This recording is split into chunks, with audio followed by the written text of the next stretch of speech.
My name is Henry Riley. I'm from Baxter Springs, Kansas. I'm a sophomore here at NSU, and I'm majoring in health and human performance with a minor in health psychology.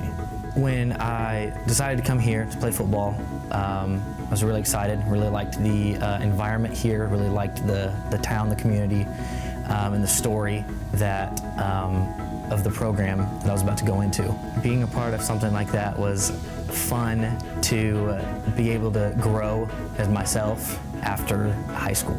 So being able to go to the next level, something that not everybody gets to do, was an experience. I chose to come to school at NSU because of my opportunity for the football program, and also that they had a major that I was interested in health and human performance. And being able to do both rather than just picking a school for academics or picking a school for athletics was a major implication of where I wanted to go. So I am Cherokee, and coming to Tahlequah for the first time, I was just coming to the Cherokee Nation, getting all my legal documents and stuff, and I thought, well, I'll just make a day of it and go to the school there, go and visit. And I typed up this resume of my football accomplishments, just if I saw a coach, and I happened to run into the whole coaching staff.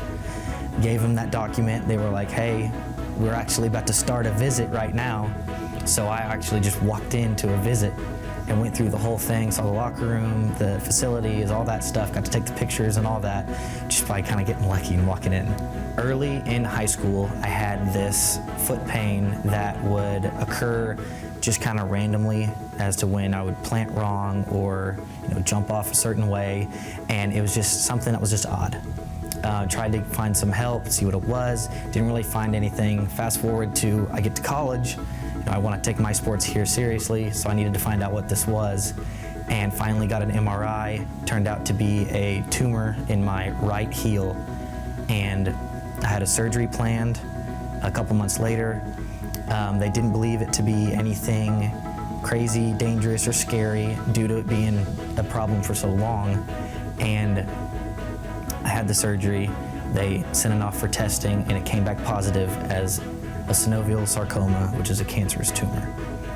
And from there, I was sent to St. Jude in Memphis, Tennessee, over the duration of my past summer to do following procedures, surgeries, all sorts of stuff, and couldn't really leave city limits. Had to be within a certain area for emergencies. After my second surgery, I had this vacuum, what they called a wound vacuum, over the wound because it couldn't quite close.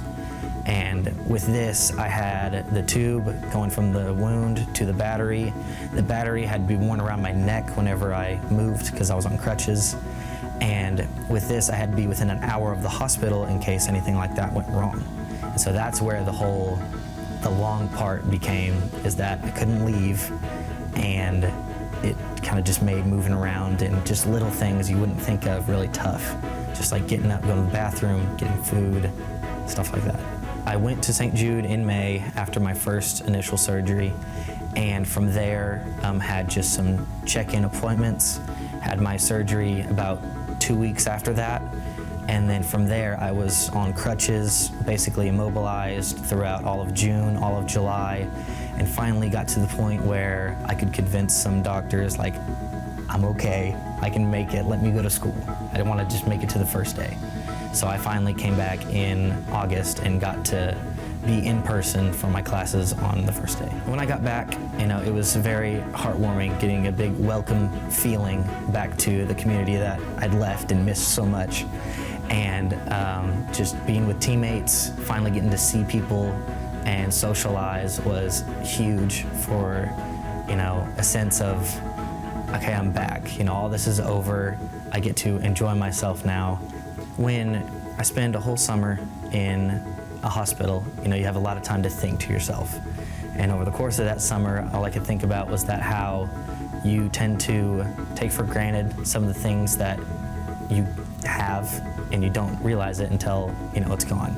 And so I really I've grown in a sense of being able to enjoy the moment, because that moment will then be gone.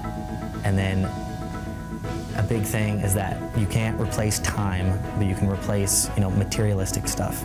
So the time that you spend with the people you're around, the time you spend with what you're doing, it needs to be something that you enjoy and has some sort of meaning to you, so that because later you don't want to regret anything and you don't want to have any negative outlook on what could have been. I hope that in the future there are others who get a similar gratification that I did in being able to continue their journey through NSU.